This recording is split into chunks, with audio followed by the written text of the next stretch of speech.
Cette vidéo concerne le champ de gaz d'Aru. Si vous avez trouvé cette vidéo utile, veuillez aimer et vous abonner. Aru est un important champ de gaz, gisement de gaz naturel situé dans la province des Aceh sur l'île de Sumatra en Indonésie, non loin de la baie de Lok Sumatra. Histoire découvert en 1971 par Mobil. Le champ n'était économiquement exploitable qu'à condition que le gaz puisse être liquéfié pour pouvoir être transporté sur de longues distances par méthanier sous forme de gaz naturel liquéfié. Le coût de la construction d'usines de liquéfaction nécessitait l'assurance d'un contrat d'achat à long terme.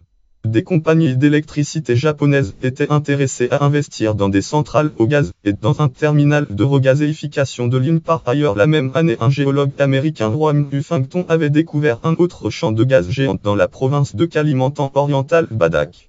La société pétrolière d'État indonésienne Pertamina, propriétaire du gaz selon la Constitution, avait ainsi une part d'énormes réserves de gaz, d'autre part des acheteurs pour ce gaz. Un contrat de livraison de l'Union fut signé en 1973. Le gaz devait provenir en gros pour moitié d'Aru et pour moitié de Badak. Qu'était le début d'aventure qui allait faire de l'Indonésie le premier producteur et exportateur mondial de l'huile. Dans le cadre de ce contrat d'achat, Pertamina construisit une usine sur la côte. Avec la signature d'un deuxième contrat de livraison aux Japonais en 1981, la capacité de l'usine d'Aru fut doublée.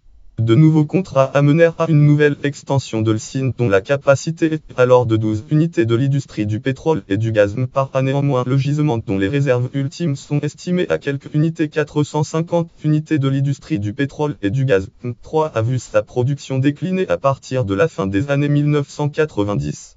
D'autres gisements alentours furent reliés au terminal, mais ils sont trop petits pour remplacer la production d'Aru.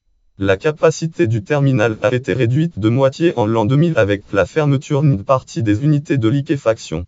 Même à capacité réduite, l'usine est aujourd'hui insuffisamment alimentée en gaz.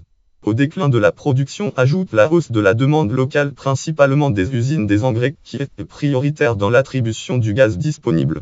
Cette situation a placé les opérateurs d'Aru dans l'obligation d'acheter des cargaisons de gaz naturel liquéfié à Qatar pour honorer leur contrat à long terme avec leurs clients japonais. En 2007, Aru n'a produit que millions de tonnes de gaz liquéfié, loin des 12 produits à l'apogée de l'usine.